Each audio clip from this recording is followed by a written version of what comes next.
Good morning and welcome. Hopefully everyone can hear me and see me. I certainly hope that's the case. If it isn't, please, someone can let me know. Okay, let's get started. I'm just going to trust that this is actually working because I have absolutely no idea if it is, and it is, so that's great. So welcome along, everyone.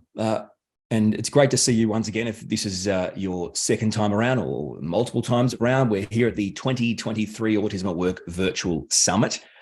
I'm Orion Kelly, and we're going to be with you for quite a few sessions over the next couple of days. And once again, here we are on a completely virtual summit, lots of working parts, lots of windows open, a bit like my brain. Now, we have an action-packed program agenda for you. Very excited to get started. Let's do it. The summit is hosted by Autism CRC and DXC Technology and is made possible by the wonderful support of our sponsors, Untapped, GHD Engineering, La Trobe University, ANZ, and SAP. Before we begin, we're going to play some audio and acknowledgement of country from Elise Muller. Elise was not able to join us live, so she's kindly provided us with a recorded acknowledgement. We're going to listen to that now.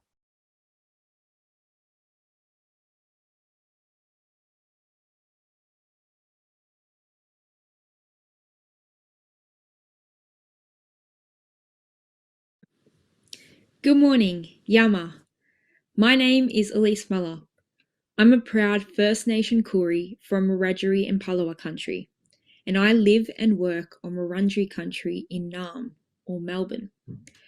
I join you here today, proud in my intersectional identities as an autistic person and part of the LGBTQIA+ community. On behalf of Autism CRC, I've been asked to do the Acknowledgement of Country for the Autism at Work 2023 Virtual Summit. So, just like you'd knock on someone's door acknowledging that it's their house and asking to be let in by the house owner, it is custom for us to acknowledge whose land we're on. Today, I'd like to acknowledge the traditional custodians of the land we are meeting on. I acknowledge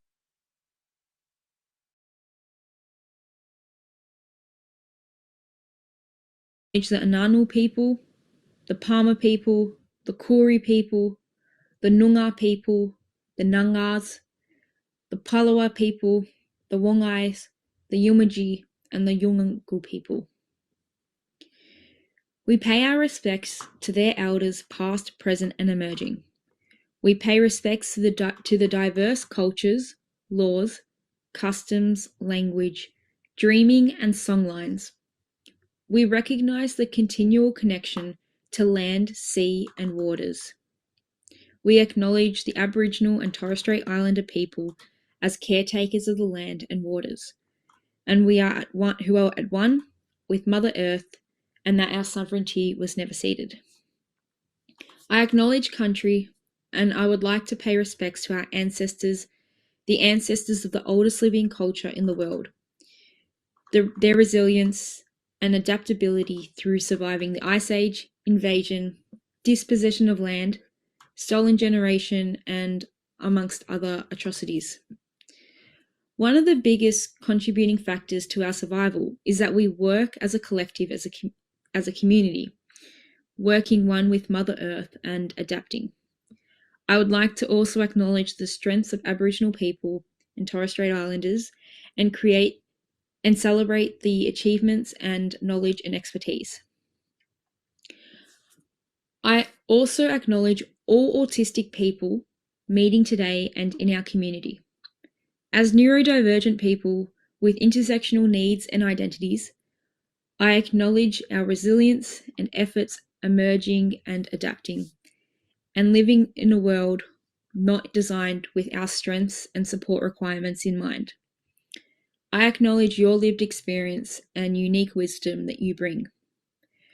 I acknowledge the champion change makers and advocates, the people who saw our strengths and fought for better. And finally, the employers, potential employers, and allies joining today, I acknowledge your journey that has brought you here and am excited for what you can implement to create accessibility so that our community can better include and utilise the amazing gifts of us autistics.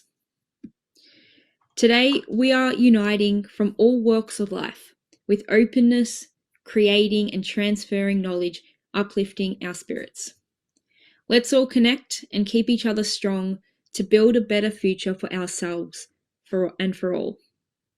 In the words of Bunjil, if you respect the land, the waterways, and his people, which is all people, you belong. And we come together to respect the three values, to come together to celebrate, to respect diversity, and to create spaces for learning and sharing of knowledge. Thank you, everyone. I'm Elise Muller, and enjoy what is going to be an amazing Autism at Work 2023 Virtual Summit. Fantastic. Well, thank you very much, Elise. That was great. Appreciate that. And let's move on now to talking a bit about the theme for the summit. It's building capacity. So welcome along. I've just been told we've had 10 million people register. That's just in case the government are watching. And it's going to be an amazing couple of days. It's exciting to see so many people interested in learning from a growing number of organisations who are building capacity within their organisations, their workforce and their work practices to attract and retain a neurodiverse workforce, in turn reaping the rewards that workforce brings with it. There's a little arrow, a little kind of bracket thing here. I'll just be really quick with this. It says optional, a brief explanation about why a neurodiverse employment is important to you, Orion. Start as it's optional. So what I would say is, and this is it, I'm going to say one line and moving on because we're running late because I stuffed up at the start, and that's what I do. I'm autistic and a bit of a stuffer. What I want to say is I'm looking for reasonable adjustments to people, not things. I'm looking for reasonable adjustments to people, not things. Tweet that. I would now like to introduce Andrew Davis, CEO of Autism CRC, to officially open the summit. Sir Andrew, my friend, take the stage. Thanks, Orion. And sounds a bit officially opening it, but Michael and I, Michael Fieldhouse from DXC, would very much like to welcome people to the 2023 Autism at Work Summit. It's the fifth such event and the second time we've met in this virtual environment. And as Orion said, it's wonderful to see such significant interest in the summit and improving employment opportunities, experiences and outcomes, building capability for autistic employees, their colleagues and employers. I must thank you for your interest, and my thanks also to Michael Fieldhouse and the team at DXC and all our sponsors for your tremendous support of the summit. So much has happened since our last summit in August of 2021. For a start, we've come through the darkest days of a pandemic. This created workplace and workforce challenges like we'd never experienced before. It dramatically changed the way we work, where we work from, and how we interact with our colleagues, clients, and staff. It tested our capability to deliver services, support our workforce, and to think a little differently. During that time, a lot's happened in the world of Autism CRC as well. We've transitioned to life post our Foundation Commonwealth Cooperative Research Centre program, with that program ceasing on the 30th of June last year. With our members, we began our new life on 1 July, and we continue to operate our successful collaborative model for the conduct of research and its translation to practice. Autism CRC and our collaborating partners continue to pursue our vision to see autistic people with quality of life and opportunity. Much of our work is focused on delivering and refining evidence-based practical resources and tools to improve the transition from school to post-school education and employment. We remain committed to inclusive research practices and co-production with autistic people and their supporters, and to ensure that our research provides practical and tangible outputs that benefit the whole community. And some of these outputs and resources, such as the My Way Employability app, you'll be hearing more about that later on in the program. The other thing that's obviously changed since we last met is that we have a new Australian government, and I've received a message from the Minister for Social Services, the Honourable Amanda Rishworth MP, that she's asked me to read to you. It is with regret that I am unable to join with you today to celebrate the promotion of inclusive and open employment for autistic Australians and to open the 2023 Autism at Work Virtual Summit. I know that everyone deserves inclusive, accessible and welcoming spaces, whether as a workspace, a space to learn, to thrive or to find community. I also know, unfortunately, barriers for people with disability continue to persist. The Australian government is committed to addressing those barriers in collaboration with the disability community, families, researchers and practitioners. I know that while we have made many gains over recent years in terms of inclusive employment, there is much work still to do. The government's commitment to develop a national autism strategy is intended to build on the work of the previous Senate Select Committee on Autism and to bring together and centre the voices of autistic people. I appreciate that our shared commitment to listening to and acting on the views of autistic people is also key to the success of the two-day Autism at Work Virtual Summit. I understand that at the last summit, more than 500 delegates were in attendance and more than 50 speakers participated over the 2 days, including autistic adults, employers, family members and carers, educators, service providers, researchers and students. The virtual nature of the summit also demonstrates a commitment to inclusive planning and enabling a broad variety of participants to attend. The proposed panels, ranging from autistic experiences of employment to HR practices, highlight the need for a concerted and integrated approach in changing employer culture and improving employment outcomes. I would like to take the opportunity to recognise the work of Autism CRC, DXC and other partners in organising and contributing to the summit. The success of the summit comes down to the opportunities that your cooperation and engagement will provide for people with disability. Recognising your commitment, I am sure the summit will be a success. Yours sincerely, Amanda Rishworth, MP, Minister for Social Services. As the Minister said, the new government has committed to the co-design of a national autism strategy that is informed by the experiences of autistic people, their families and carers, and those who work to support them.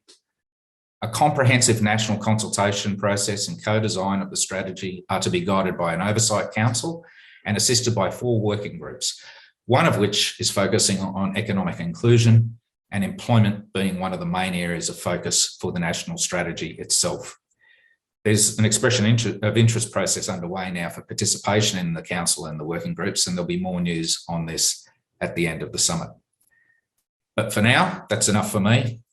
Over the next 2 days, I hope that you can join us as we draw on the expertise and experience of over 40 speakers and panellists. Together, we can discover and learn more, building our capability to support dynamic and inclusive neurodiverse workplaces. We wish you a warm welcome. Thanks, Orion. Thank you, Andrew. Fantastic. We really do appreciate that. And now you would have seen by now our program covers many, many important topics, including supporting mental health in the workplace, existing HR policies to support neurodiverse talent, employer and employee experiences, insights from higher education and advocacy in the workplace. In addition to the main agenda, we also have our exhibition hall, which includes exhibition booths by Asa and Tara and Reframing Autism. I'd now like to introduce you to Michael Fieldhouse to say a few words of welcome. Michael is DXC's Technology Social Impact Practice Leader and Director of Cybersecurity and the Executive for DXC's Dandelion Program. Over to you, Michael.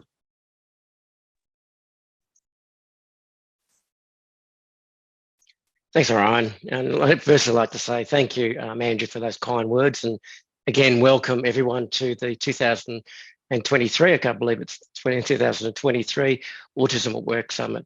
It's our 5th summit, which is, I still can't believe, you know, we've done five summits with a little break in between due to COVID.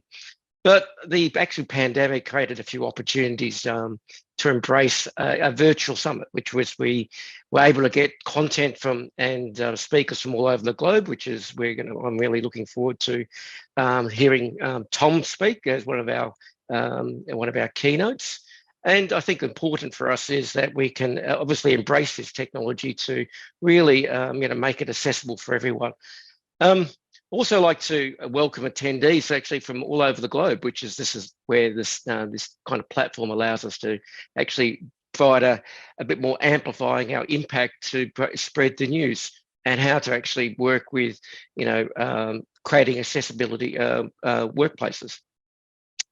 Also like to thank the Autism CRC for their partnership in the summit, and also like to thank our partners and sponsors, Untapped, GHD, La Trobe, ANZ Bank and SAP. The summit can only be made possible by these partners and sponsors.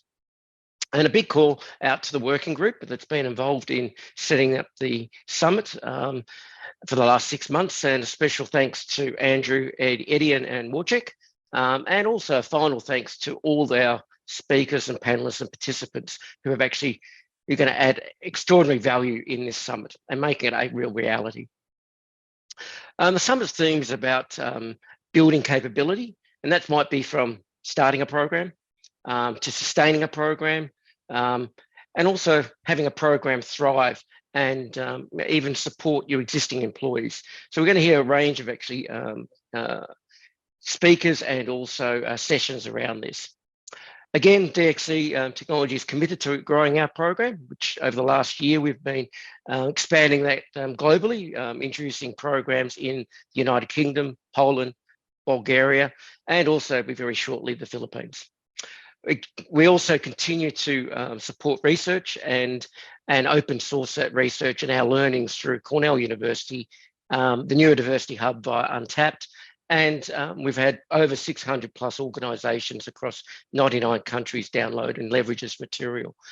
We also have been very, as Ryan said, very focused on mental health and also commissioning independent research in this area and really how we can actually create sustainable employment. Again, I'd like to welcome everyone. And again, and if you have anything, please reach out to us, and thank you and enjoy the actual summit. Thank you, my friend. Well done, Michael. Well, before we get started on our very first keynote, just a couple of quick things. So my name is Ryan Kelly, and it is great to see you once again, or maybe for the first time.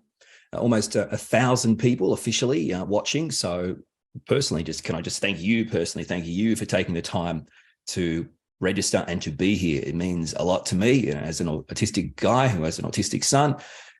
There's probably nothing more that you can do right now than listen. So I do appreciate you being here. Also, the theme, building capability, I believe. Did I say capacity? Semantics, does it mean anything different? I don't know. But building capability is the theme, which is fantastic. Okay, now it's time to get things really started, my friends. You're in for a treat. Our first keynote session from Tom Derry. Now, Tom, actually, before I hand over to Tom, let me tell you a few things. I'd like to let you know that you have the opportunity to submit questions. Now, as Tom talks, you might have questions pop up. Great. Okay, so at any time during the session, just type your questions in the Q&A pane, okay? So you can see that Q&A pane. Put your questions in there, my friends. You can access that pane by clicking on the Q&A tab on the right-hand side of your screen. And other people's questions, they'll appear as well in your Q&A pane. Now, once they've been approved by our moderators, if you like a question, maybe you don't want to come up with one yourself, you just, oh, that's a good one. Well, you want to get that answered as well. You can give it an upvote by clicking on the arrow beside it. Okay, so power of the people here. We'll try to answer as many questions as possible, depending on how many we can, get through. Obviously, we might not be able to get through them all, but let's move on to the adventure, the excitement. Here we go, my friends. It's time to join in welcoming our keynote speaker, Tom Derry, co-founder and COO of Rising Tide Car Wash, an organisation that employs over 90 autistic individuals in a successful car wash business. Tom, welcome, my friend. Ryan, thank you so much for the wonderful introduction. I'm so happy to be here today. I'm going to share my screen here, see my slides. Okay.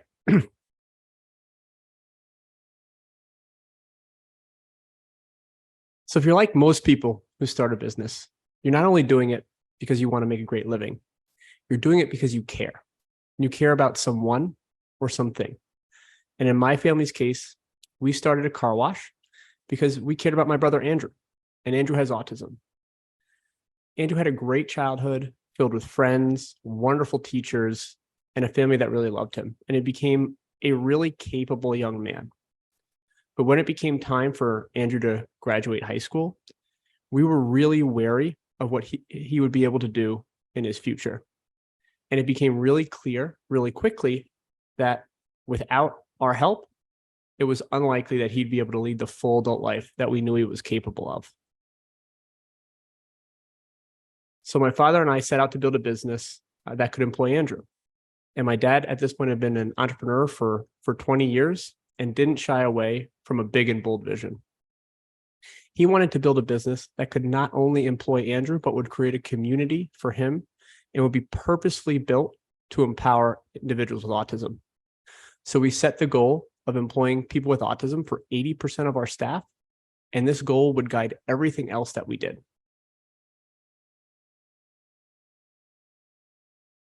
So after months of research, we decided to start a car wash business. And we decided to do this for a few reasons. First, we felt it really leveraged the strengths that people with autism had, which we'll talk more about in a minute. We also felt it was a really great platform to communicate how capable people with autism were, because it's a community-based business where most of our customers live in the community and come repeatedly. And it's a really tangible service. So when they come by and they get a great car wash, they can readily tell they got a great service. And when they learn that people with autism did it, they may start to change their perception of what people with autism are capable of. And in the US, there's about 20,000 conveyorized car washes. So we felt that this business could potentially work in most communities. And with the help of some incredible partners and a lot of hard work, the business has been really successful. We turned around our first car wash that when we purchased it was a struggling location, washing about 35,000 cars a year, to one today that washes over 170,000 cars a year. And we've been able to turn that into 2 more car washes that are just as successful, if not more successful, than the first location. But I'm embarrassed to admit that when we started out, I was infected by an attitude that many have when it comes to employing people with autism. I felt they were either too much, too eccentric, too volatile, too needy, or not enough, not reliable, not intelligent, not social, to be the engine behind a successful customer service driven business. I was afraid that they would fail us or we would fail them. But almost a decade later, I'm speaking to you today to share an inspiring truth, that this success isn't in spite of our neurodivergent employees. It's because of it. So let's start by talking about some of the advantages that employees with autism bring to the workplace. It's been well documented that many individuals with autism have stronger than normal attention to detail. People with autism also tend to have strong preferences towards schedule and routine, and this makes them ideally suited for following structured systems and processes. There's also a growing body of research that suggests that individuals with autism are able to identify abnormalities exceptionally well as patterns. This makes them really well suited for roles in software testing and cybersecurity. Many individuals with autism also display exceptional character traits, such as a great work ethic, a desire to prove themselves, high reliability, and unyielding honesty. And because people with autism inherently think differently than most typical people, they often come up with innovative solutions. So let me talk about how these strengths play out in our workplace. So this is Dave. He's one of our best tunnel operators. And on a busy Saturday this past month, Dave did something incredible. Dave loaded 131 cars onto our conveyor in a single hour. breaking his previous record of 128. In doing this, Dave had to make sure each vehicle was loaded properly and scrubbed for the bugs that cling to the front bumper, the windshield, and the side view mirrors. He also had to check for a variety of potential safety hazards, like if a vehicle had a trailer hitch. And if he spotted any of these potential hazards, he had to press a series of buttons on his keypad to make sure that certain pieces of equipment were turned off to not risk damage to the vehicle. He also had to mind his own safety by being careful not to step on the conveyor track too abruptly. And finally, he had to clearly, confidently, and warmly guide customers onto the conveyor track and instruct them to put their vehicles into neutral. And this is easier said than done, as many of our customers get a bit overwhelmed by the process and have trouble following Dave's instructions. In this story, Dave shows incredible focus and his ability to stay on task amidst really challenging circumstances, incredible attention to detail, and his ability to accurately press the proper retracts and guide each vehicle through the car wash safely, and a dogged determination to break yet another record and prove his worth. Dave and his 90+ colleagues with autism are the reason Rising Tide Car Wash is a thriving small business. And this is one of our supervisors, Ezra. He spent 3 years looking for employment after he finished high school, to no avail until we hired him. And you could immediately see how eager he was to prove himself. And fast forward a few years, and that enthusiasm for work still remains. It doesn't matter how hot or how busy it is, Ezra wants to work. He'd work 7 days a week if we'd let him. And when he's working hard. Even after a long day, I've never seen him slack off, not even on a single customer's car. He consistently and reliably bends over backwards to satisfy our customers. And he regularly earns overtime hours because the managers know that if they need an extra hand, he's the person to call. Ezra is the type of employee that companies dream of having on their teams. Yet because he has an intellectual disability and some trouble communicating, no one would give him a chance. Their loss is our gain. And due to his exceptional hard work, he's risen to the role of supervisor, where we trust him to open the car wash in the morning, manage a crew of up to 6 team members, and ensure our customers are leaving happy with high quality service. So we've received significant value from our team members because we embrace not just the incredible talents that people with autism bring to the workplace, but also their perceived differences. As Dr. Stephen Shore says, people with autism tend to be the study of extremes. Their strengths tend to be exceptionally strong, and their weaknesses tend to be challenging. But their weaknesses aren't any different. They're just more apparent. This makes employees with autism the consummate extreme user. And as all innovators know, designing for and with extreme users is a fundamental part of building the best solutions. So I'd like to propose a different way to look at the work that needs to be done to help team members with autism thrive. The autism community talks a lot about needing to make accommodations for people with autism. But what if we look at those needs not as things that need to be accommodated for, but as insights into improving our businesses for everyone who uses them? In fact, I believe that taking on this mission offers the potential to transform every aspect of a business, from the way that it hires, to the way that it operates, to the way that it builds relationships with customers. It's a ticket to moving our organizations from average to excellent. And I think that we underestimate the value of approaching neurodiversity this way, because most organizations don't fail because they're bad. They fail because they're average, and average simply isn't good enough anymore. So let's take a look at some of the most fundamental problems our employees with autism have helped us uncover and solve.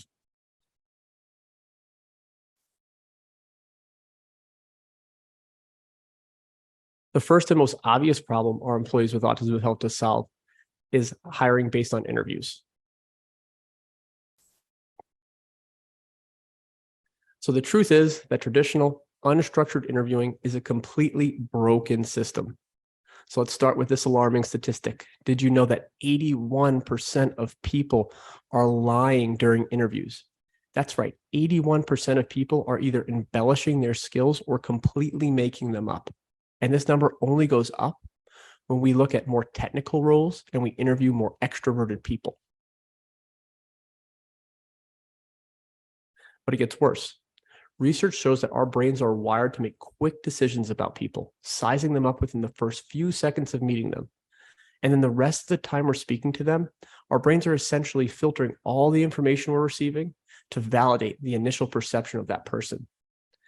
And what information are our brains using to make these quick decisions? Things like height, tone of voice, physical attractiveness, handshake, eye contact. In fact, the term for this is halo effect, where we generalize one positive attribute about a person, and we tend to generalize it about everything about them. So if someone is tall and good looking, we tend to want to believe that they are kind, caring, and competent, and so on and so on.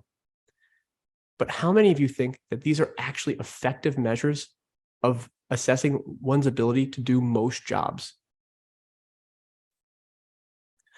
So it should come as no surprise that the results of unstructured interviewing are painfully poor. In an 85-year study of unstructured interviews found that only a 14% correlation between the interviewer's assessment of the candidate and job success. And across the board, from entry-level retail hiring to executive hiring, 50% of new hires fail within the first 6 to 18 months.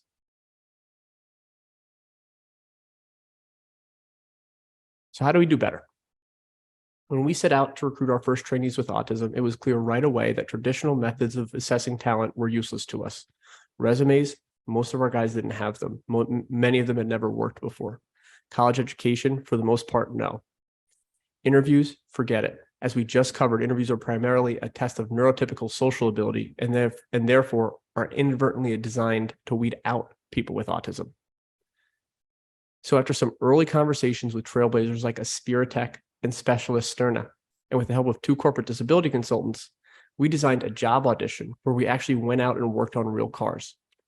This audition allowed us to see if the candidate was able to follow directions, had the physical ability to do the job, and was okay in the work environment. It also allowed us to see, it allowed our candidates to see if they really wanted to work in this type of environment. And this method provided us with a platform to build off of and refine. So as we ran into new challenges in the workplace, we could modify the audition accordingly. And over the years, we've been able to turn this into an iPad-based assessment that gives us a score at the end of it.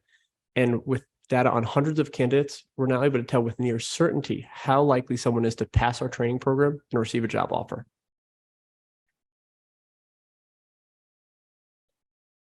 And this has worked exceptionally well for us. In the last 10 years we've been doing this, we've only had 3 hires with autism fail due to job performance, and we haven't had a single one fail in over 4 years.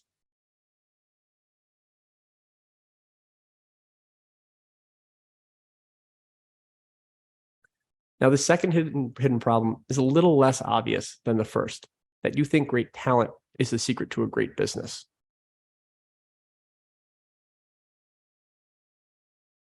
So anyone who's studied business has heard something along the lines of, get the best talent and the rest will take care of itself. To borrow from Jim Collins, first get the right people on the bus and then figure out where to go. And while it's likely true in many applications, especially when you're forming a new company or dealing with uncertainty, we've let it become dogma. And that's caused many people to overlook a paradoxical but equally important truth, that we can create the conditions within a business to develop great talent.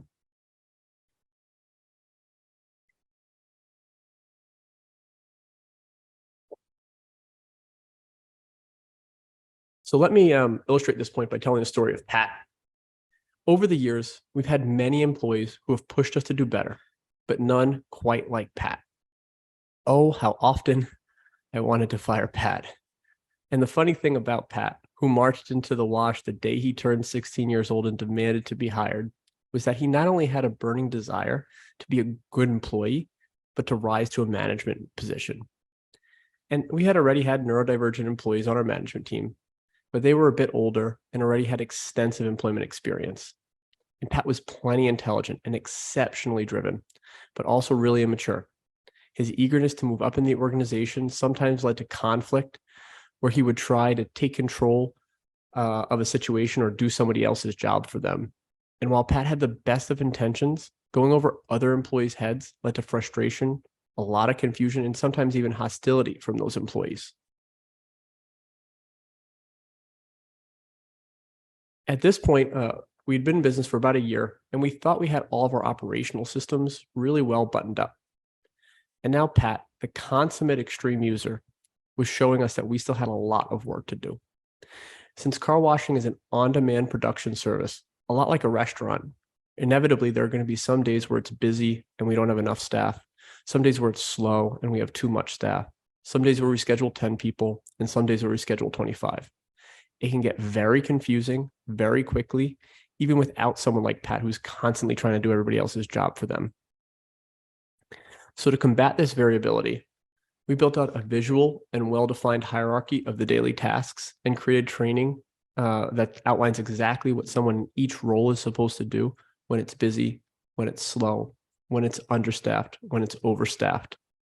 And we would assign these roles based on who had the most confirmed skills on our training board to make it fair. So now our team members know exactly what each person is responsible for across dozens of situations that occur every day. And they know who is in charge and who to go to for help with a customer or for a new assignment.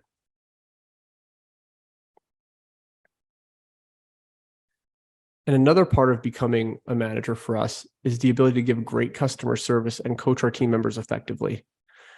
These are social skills that Pat often struggled with. He would become overloaded or panicked. And to work through this with him, we developed a variety of if-then scenario-based trainings, specific rules to guide decisions in customer service, like if a customer has a request that's outside of our normal service offering, but can be done in less than 3 minutes, then we'll just take care of it for them, as well as clear frameworks for effective coaching, like asking what and how questions instead of why questions. And on Pat's rise to supervisor, he also helped us improve a variety of systems, from the way that we organized our production floor, to the checklist we built for every aspect of operations, to the training program that we offer to our team.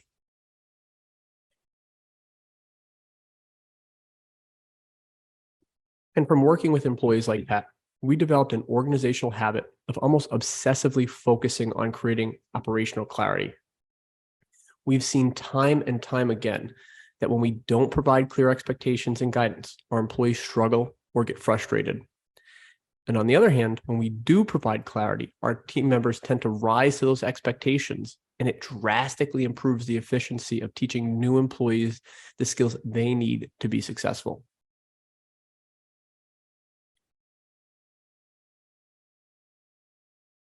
And our mission has pushed us also to develop exceptional managers. But when I started my leadership journey, I held many of the stereotypical leadership beliefs. I thought my job was to be the boss, and I'd issue commands, and I thought that if people weren't hearing me, I just needed to talk louder. And that was a narrative of leadership that I had absorbed from previous jobs, my education, and popular culture. But now, a leader myself, I was really struggling. And research shows that leaders have a disproportionate impact on team effectiveness. This was not good news for my team, as authoritarian Tom was guiding them. Luckily, my approach was failing so hard that it was impacting my ability to meet my objective of running a successful business that employed people with autism for 80% of our staff. My authoritarian, fixed mindset style of leadership, coupled with a lack of skill and confidence to directly communicate, was simply not working.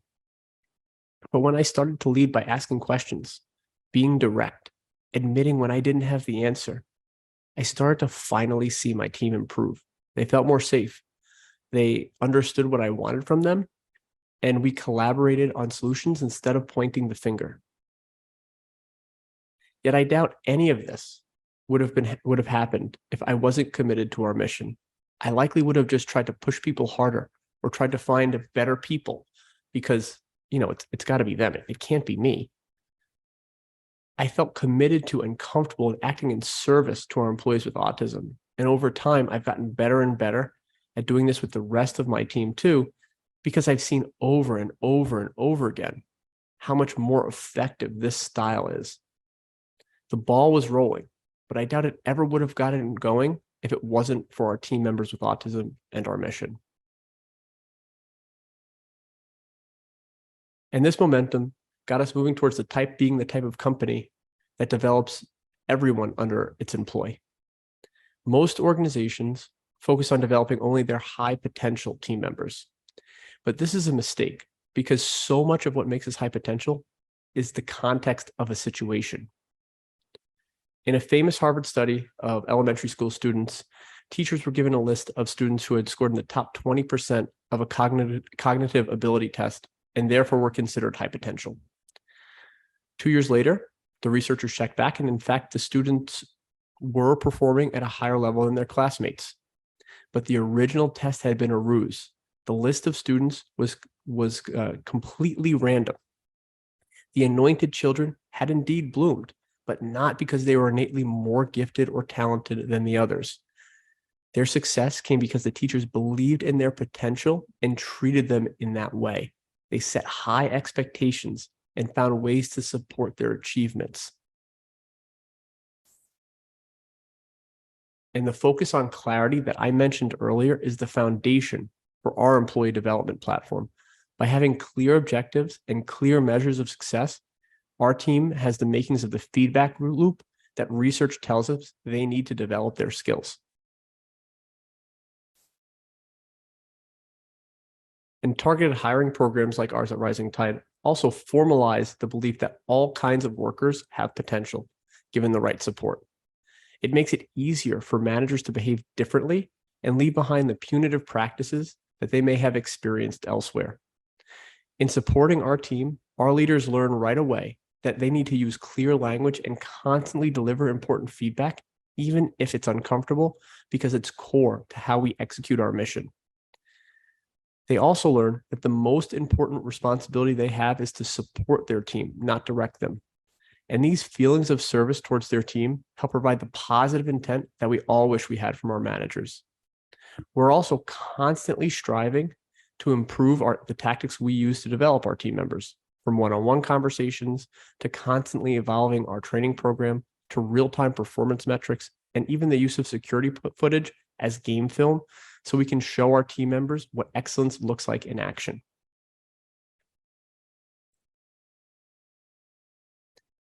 So at first glance, this one might seem like it's wrong.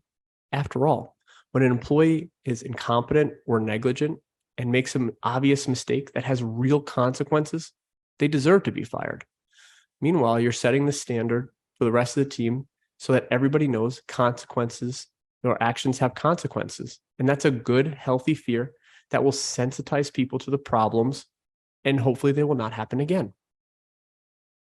So this type of thinking, it seems reasonable enough, which is why it's such a sneaky hidden problem. In fact, firing fast may be the least effective way to prevent trouble down the road. It's holding you back from solving the problems that stand in your way of growth as a business. And it's also teaching your employees to hide their mistakes for fear of reprisal. Your employees who are struggling tend to be your best partners in solving so many of the problems that your business faces. By designing solutions around their needs, you often come up with solutions that work better for everyone.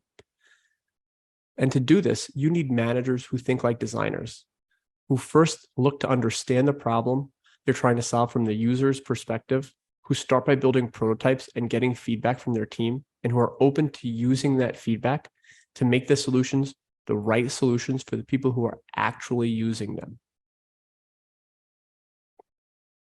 So here's an example from our business. We had several team members who were consistently making mistakes in the nightly cash out procedure. After observing how some of the team members were doing this procedure, it became clear that the root issue was lack of organization throughout the process. Once the money got mixed up, it was really difficult to find and correct mistakes. So we'd often either have too much or too little money compared to what our reporting system showed. So two of our management team members designed what they called the money mat, which was essentially like a monopoly board for sorting cash. And the concept, it made sense in theory, but there was one problem. When they introduced the money mat prototype to our team, one of our supervisors with autism, Luco, who's pictured here, he hated it, even though he was struggling the most with accurately closing the money.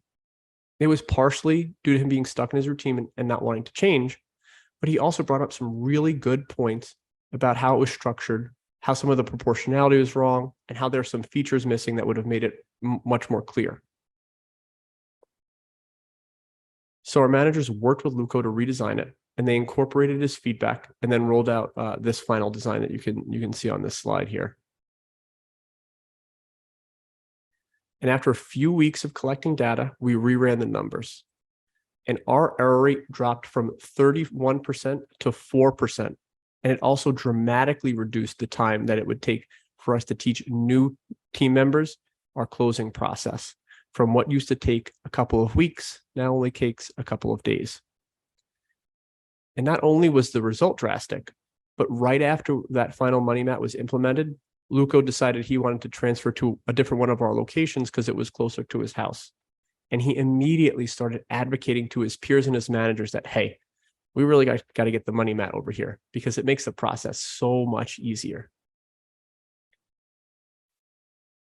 And once we recognized how valuable it was to design around our employees' needs, we improved a whole host of systems. And the wonderful thing about embedding this approach into how you operate your business is that it provides a constant source of innovation and improvement, because I don't think that you can ever actually have a perfect employee experience.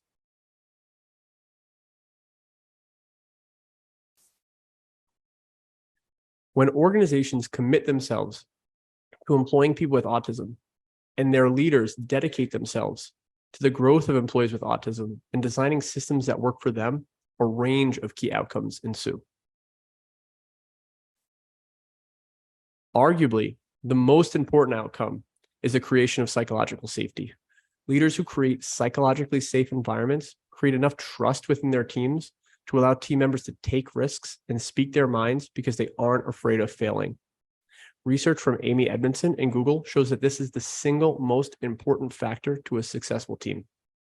And by investing in the development of everyone on your team, framing failure as an opportunity for learning and growth, and by holding everyone to the same clear standards, you set the foundation necessary for psychological safety and effective teaming.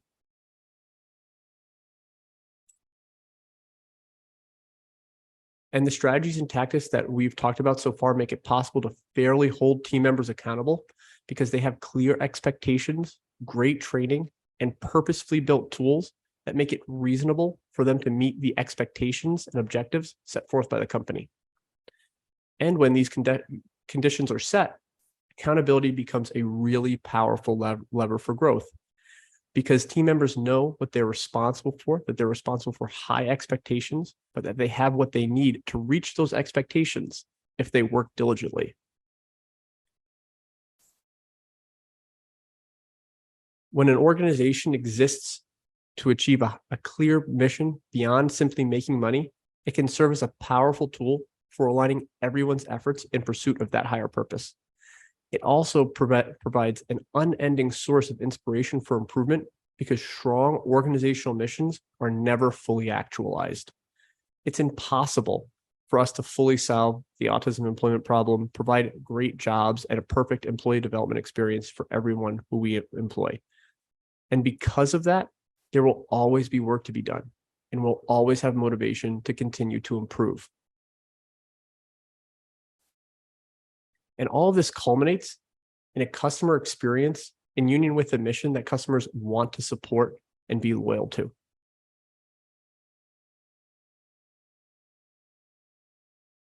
And the results, they speak for themselves. We've built a thriving business that I'd put up against any other car wash operation in America. But I want to be clear that we're not unique. Nothing that we're doing is unique. A car wash is an inherently meaningless and challenging environment. If we can do these things in a car wash, operating with the same cost structures as our competitors, they can likely be done in any business.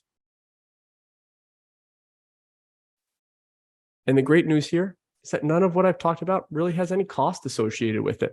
By simply upgrading the way that you hire and reframing the way that your organization's leaders lead, you can create a business that leverages the power of diversity.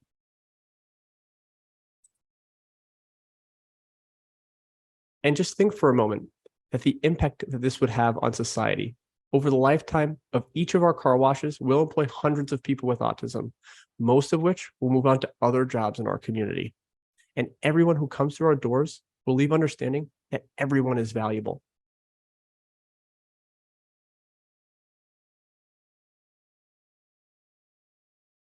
So I'm sure many of you are thinking, well, how do we actually do these types of things in our communities and businesses? So let's talk about some of the tactics that could be helpful if you're aiming to start a neurodiversity at work program. So in general, I see a lot of well-meaning neurodiversity champions starting with a charity-based message, like, please do a good thing by employing people with autism.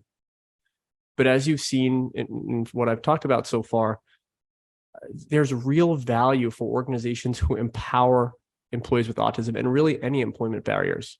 So I think it's a much more effective strategy to approach employers with an attempt to make their businesses better. And first, start by asking questions to understand where their pain points are. Most employers struggle to find good talent, especially in entry-level roles. And by identifying the roles in a company that they're having difficulty filling, you can position neurodivergent candidates as a pipeline for better, more engaged talent. Next, you can also offer a way to de-risk the opportunity. I find a lot of employers, they're really afraid of letting people down and having to potentially fire individuals with disabilities. And one way to overcome this is to start by framing employment opportunities as a training program. So you can learn what the business does and what is expected of a role and what success means in that role. And then you can build a training curriculum based off their processes. And that will likely add value to the employer and will also help get buy-in from them, especially if you're able to clearly meet the success criteria for that role. And finally, you should talk about these success stories. You can talk about Rising Tide, Biddy and Beau's coffee shops, John's Crazy Socks. Many businesses, especially local businesses, struggle to differentiate themselves from the competition. And these stories show how employing people with disabilities can impact their brand value.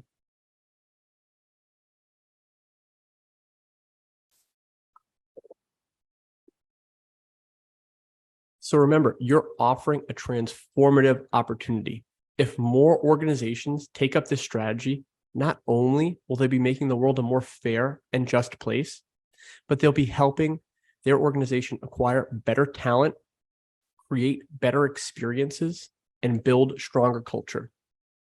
Because everyone wins when anyone can win. So thank you very much for listening. If anyone would like to learn more about what I've talked about so far, I have a new book that just came out and it covers these topics in detail. And if you order it by the end of March, we have a free online course or an online course that we'll be giving away for free that teaches learners how to build autism-focused startups like ours. So now I'd love to take some questions and continue to have a conversation. Fantastic, Tom. Hey, that was amazing. Thank you, mate. I really appreciate your time and effort into that. And I think some of the things that really stood out, I mean, being an autistic person, I've got a young autistic son, support, not direct. 3 of the strongest words ever spoken. If the hundreds of people watching right now can really allow that to fully sink in, support, not direct, because we live in a world of direction. Whether you're a parent, whether you're a teacher, whether you're the manager, you direct. It's almost innate. And for an autistic person, this kind of demand avoidance, this kind of, with the questioning authority, these are the kind of things that, I struggle with on a daily basis. And then I also try to be a dad with a kid. And it's like, well, like my son's not going to listen to me. I've got a better chance. I mean, honestly, I've got a better chance of getting a tree to listen to me than my own son. But I can still support him. And I found that really, really powerful, a really powerful thought. We've got lots of questions coming through. We're going to get to it in a sec. Got a bit of time up our sleeve. If you have a question, go to the Q&A pane, put it in there or upvote, and we'll get to those in just a sec. I loved the Harvard study talk, and it obviously a bit about your book, The Power of Potentiality, believing in someone. That, to me, that hit hard, man. That resonated hard. Yeah, I think it's so important.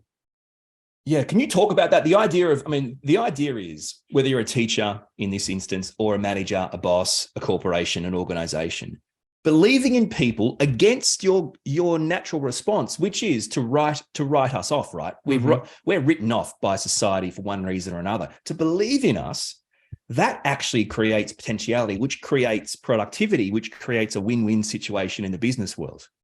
Yeah, I think it's what you need to do to be a really good manager for anyone, but particularly for neurodivergent individuals.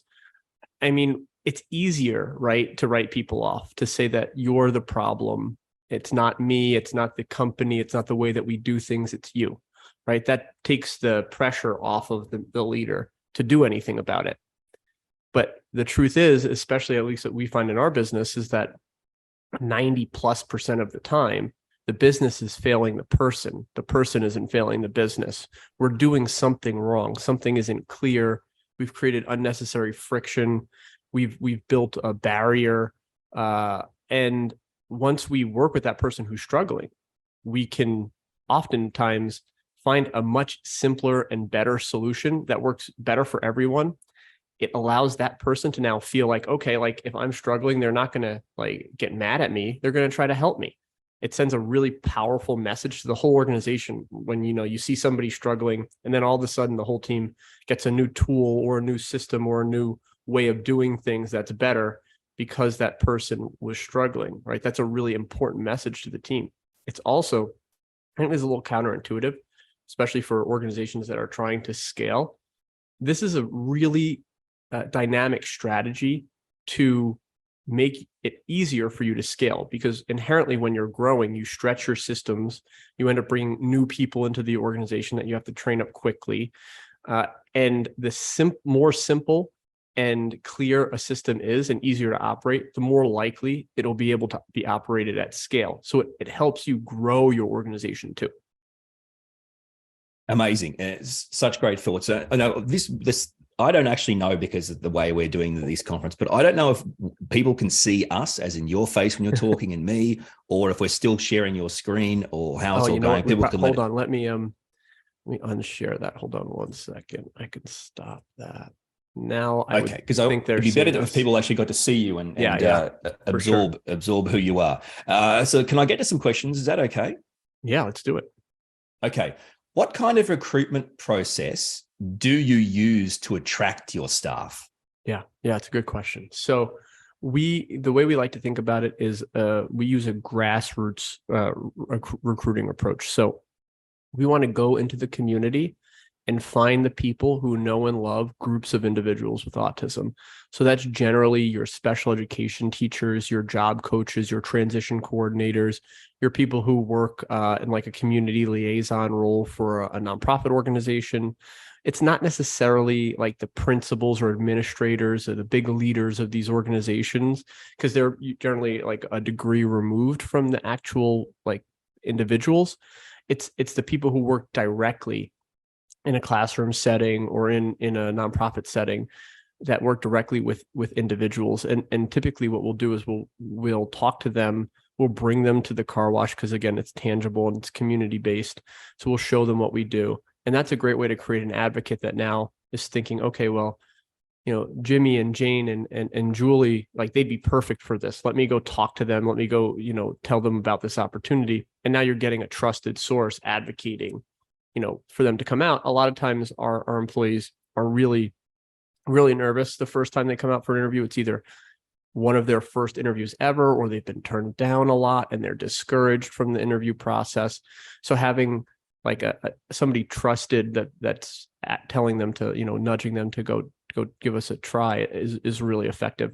And frankly, we end up having far more people in the community that would like to work for us than we can actually employ, even though, so we're employing about, a little under 100 individuals with autism in our community, but it's within 5 miles, a 5-mile area that we have all of those employees. And we could open multiple more car washes in the community with the amount of talent that we have. And that just is a testament to how many people are looking for work, even when traditionally filling these entry-level type roles is really difficult. Yeah, it makes sense to me. I mean, it's using safe people. Keep in mind, part of autism diagnosis is daily support needs. So that means you need someone to help you. And if someone's helping you, support you, and they can provide you with opportunities, well, that makes total sense. I think that makes a lot of sense. Okay, did you ever have any difficulties with customers who didn't like engaging with autistic employees? I'm not sure if that's the case, but if it is, how do you handle that? Yeah. So, I mean, we're dealing with the public. It's a customer service business. We have our interesting moments with customers, as I'm sure you can imagine, as anyone who's worked in service before can attest. Not many. I can think of maybe one or two offhand where it was like directly disability related, but it's generally just somebody being difficult. And then like one of our team members with autism having difficulty then communicating back, and it like kind of becoming a vicious cycle. So what we do in those situations, one, we always have like supervisors and managers around to liaise those situations that are really well trained in how to deal with them. Many of them are neurodivergent as well. But one rule that we have as an organization is we never use the mission as a crutch. So we're never going to say, oh, it's not it's not his fault he has autism or something like that, because we feel like that's really counterintuitive to what we're trying to do. So, we're going to support the customer, try to help the customer in any way that we can, but we're never going to use the mission as a reason why we failed to create a good experience for a customer. Yeah. Okay. Well, then that is really interesting, isn't it? Because you can't fall into the trap going, oh, don't worry, he's autistic. Yeah. Well, she's autistic. But in the end, we all have to, if we all want quality of life, we all have to be able to operate within the same world. So right. we all have to meet in the middle. That makes sense. Okay. Questions to get through before we run out of time. How does salaries for your employees compared to those of non-autistic people? Yeah. So, I mean, it's, market rate wages, probably a little above market rate for our roles, because these are tipped roles, but we still are paying above minimum wage, regular minimum wage. In the States, essentially a lot of tipped positions, it's a lower minimum wage because the tips add on to that. What we do is we operate at our like normal minimum wage plus tips. And then essentially we move up. There's a bunch of different, we do like micro promotions within the organization, from entry level, like line associate to a team leader, to a base supervisor, to a supervisor, to a assistant manager, manager in training, assistant manager, and manager. So we create a lot of these rungs to make it where our team members, specifically the ones who may take a little longer to climb that ladder, are still feeling progress and still earning raises. Where if you only had a couple roles, it'd be harder for them to it would take longer for them to get to those next positions. I hope I answered that effectively. Yeah, no, just quickly, these questions are coming from obviously people watching. Yeah. Just quickly, still on the pay thing, I'm sure you're aware there can be a culture of autistic people being easily exploited for having open-ended training, that kind of never ends, or it's training that is basically full days and training level pay. From your framing your employment and training programs, how does that work? How do you navigate those types of issues? Yeah, that's a really, really good point. So our training program's paid, but I think what to your point about it being like a never-ending training program, we have a really clear success criteria, right? So the team member, in order to get a position, a regular employment position with us, they have to be able to do the process, our our passenger side process, which is our like most entry level role, the passenger side of the vehicle. They have to be able to follow about the 45-step process, be able to do that 3 times in a row in perfect order accuracy, less than 7 minutes. And if they do that, they get hired.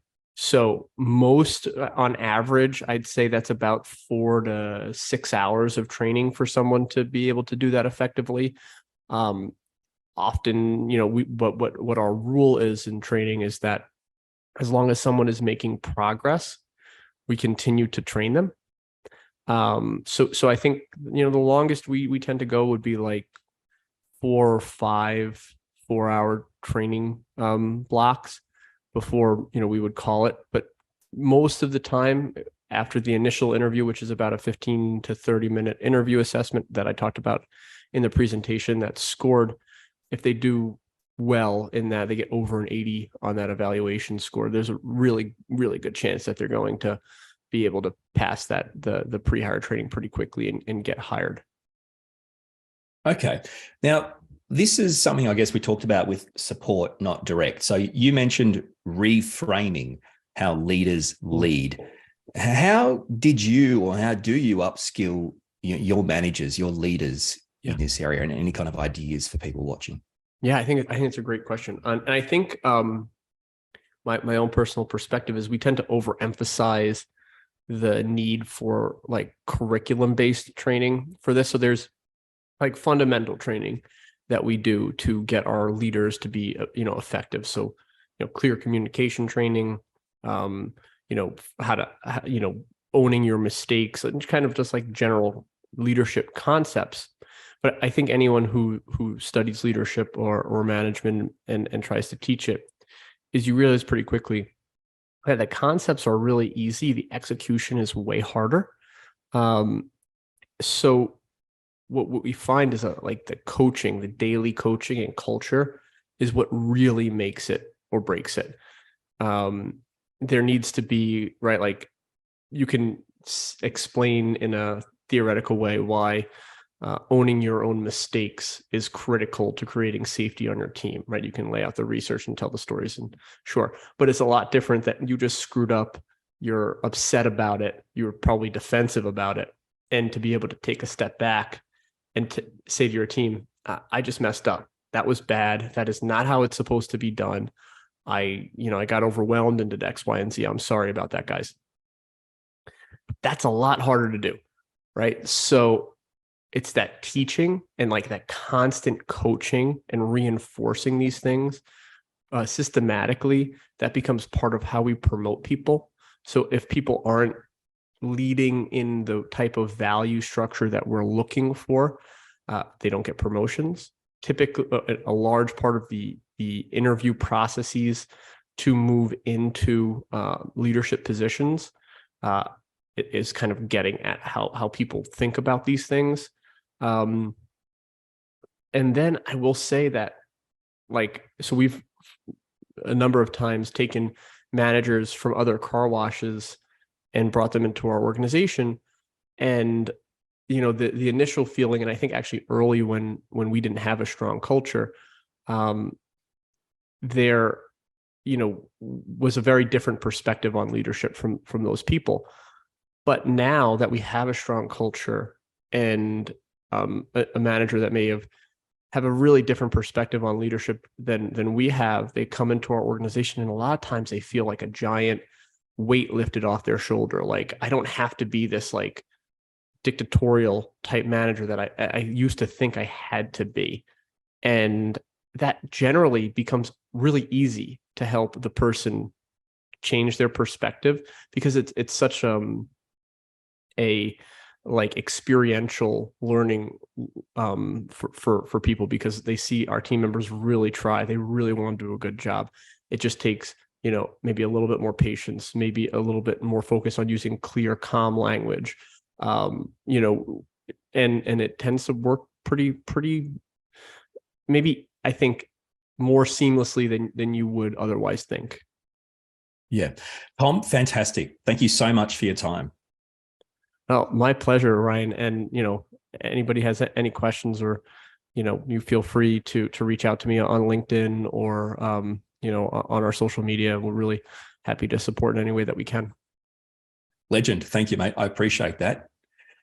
Tom Derry, co-founder and COO of Rising Tide Car Wash, an organisation that employs over 90 autistic employees. Okay, so that brings us to pretty much the end of this session. Before we head off, we really appreciate your feedback. So take a minute to complete the session feedback form. You can access that via the tab on the right. Our next session looks at the experiences of employers who currently run autism at work programs, moderated by Michael Fieldhouse from DXC.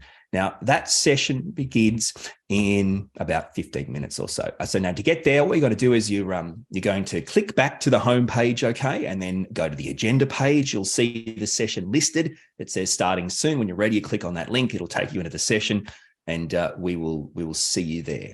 Okay, so it's starting very soon. See you then.